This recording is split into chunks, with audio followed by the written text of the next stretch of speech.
بسم اللہ الرحمن الرحیم۔ اسلامک ہسٹری یوٹیوب کی جانب سے آپ سب کو خوش آمدید۔ آج کی ویڈیو محرم الحرام کے بارے میں کچھ تاریخی حقائق ہیں، ان کے بارے میں ہے۔ جو محرم الحرام میں جو رسومات ادا کی جاتی ہیں، جو ماتم ہوتا ہے، جو جلوس ہوتے ہیں، جو تعزیے نکلتے ہیں، جو نوحہ پڑے جاتے ہیں، اس کا جو تاریخ میں ذکر ہے اس کے بارے میں ہے۔ اور یہ ویب سائٹ پہ بھی آپ چاہیں تو ایک نام لکھیں موضوع دولہ، تو آپ کو یہ تمام واقعات کا پتہ چل جائے گا کہ اس کا آغاز کہاں سے ہوا ہے۔ اور تاریخ کی کتابوں میں بھی آپ، کیونکہ بنو عباس کا دور تھا، تو بنو عباس کا دور میں 352 پہ آپ جائیں گے، یہ جو رسومات نے کس نے شروع کی یہ وہاں پر آپ کو لکھی ہوئی مل جائیں گی، اور باقاعدہ وہاں پر لکھا ہوا ہے کہ اس کا آغاز ہوا ہے، پہلے نہیں ہوتی تھی، وہاں سے شروعات۔ اور یہ شروعات کسی اہل بیت نے یا ائمہ کرام نے نہیں کی، بلکہ ایک بنی بویا خاندان تھا۔ پہلے یہ مجوسی تھے، 302 ہجری میں مسلمان ہوئے۔ ایرانی خاندان تھا، مجوسی تھے،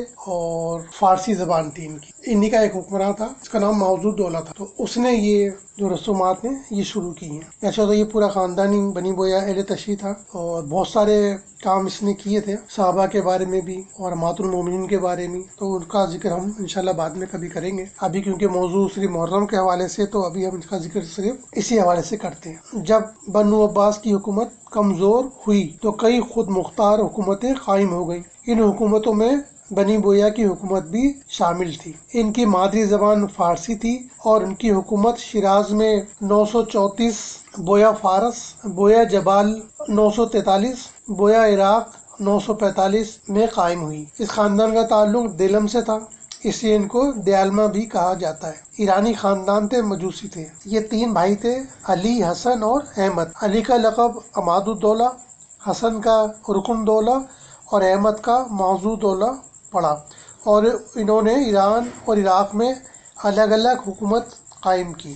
عماد الدولہ ان کا مرکزی سربراہ تھا، اس کے بعد رکن الدولہ، اور پھر عضو الدولہ اور اس کی اولاد۔ بغداد پر اسی دیالما یا بنی بویا خاندان کے حکمراں موضوع الدولہ نے 334 ہجری میں قبضہ کیا۔ عراق اور خراسان کے علاوہ ایران بنی بویا کے قبضے میں تھے۔ بعد میں رے پر بھی ان کی حکومت بن گئی۔ محرم کے مہینے میں تعزیہ نکالنے اور عاشورہ کی رسوم ادا کرنے کا آغاز انہی کے حکمراں موضوع الدولہ کے زمانے سے ہوا۔ محرم میں ماتمی جلوس نکالنے کی رسم کی بنیاد 4 صدی کے وسط میں موضوع الدولہ دہلوی نے رکھی۔ شیعوں کی معتبر کتاب منتہی الاعمال میں ہے کہ ترجمہ سب مورخین نے نقل کیا ہے کہ 352 ہجری میں عاشورہ کے دن موضوع الدولہ دہلوی نے اہل بغداد کو امام حسین رضی اللہ تعالیٰ عنہ پر نوحہ کرنے، چہرہ پیٹنے اور ماتم کرنے کا حکم دیا، اور یہ کہ عورتیں سر کے بال کھول کر اور منہ کالے کر کے نکلیں، بازار بند رکھے جائیں، دکانوں پر ٹاٹ لٹکائے جائیں، اور باورچی کھانا نہ پکائیں۔ چنانچہ شیعہ خواتین نے اس شان سے جلوس نکالا کہ سینہ کو بھی اور نوحہ کرتی جا رہی تھیں۔ سالہ سال تک یہی رواج رہا، اور اہل سنت اس کو روکنے سے عاجز رہے، کیونکہ بادشاہ شیعوں کا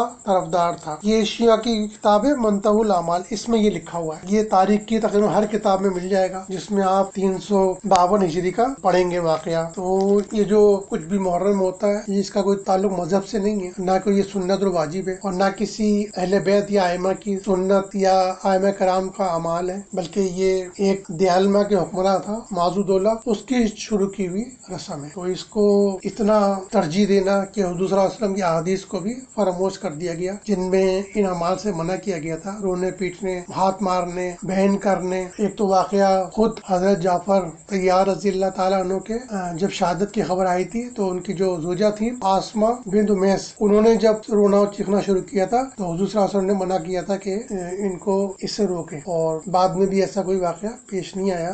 بہت سارے ایسے شہادتیں بھی ہوئی ہیں، اور حضرت بی بی فاطمہ رضی اللہ تعالیٰ عنہ کا وصال ہوا، حضرت علی کرم اللہ وجہ بھی تھے، اور تمام اور بھی لوگ تھے، لیکن کسی نے نہ ماتم کیا نہ بیان کیا۔ اور اس کے بعد حضرت علی کرم اللہ وجہ کی شہادت ہوتی ہے، تو حسن حسین بھی بڑے تھے اس وقت، ان میں سے بھی کسی نے یہ نہیں کیا۔ بہت سے ایسے ائمہ ہیں جن کا وصال دوسرے ائمہ کے سامنے ہوا ہے، لیکن کسی نے اس طرح کا کوئی عمل نہیں کیا۔ یہ کچھ حقائق تھے جو پیش کیے گئے، اور یہ تاریخی حقائق ہیں جو آپ گوگل پہ بھی جا کے لکھیں گے موضوع الدولہ، تو وہ آ جائیں گے، اور باقاعدہ وہاں لکھے ہوئے ہیں تمام باتیں کہ انہوں نے یہ رسومات شروع کی۔ تو انشاءاللہ آئندہ بھی ہم آپ کو اسی طرح کے حقائق پیش کرتے رہیں گے۔ دیکھتے رہیے ہمارا یوٹیوب چینل اسلامک ہسٹری۔ السلام علیکم۔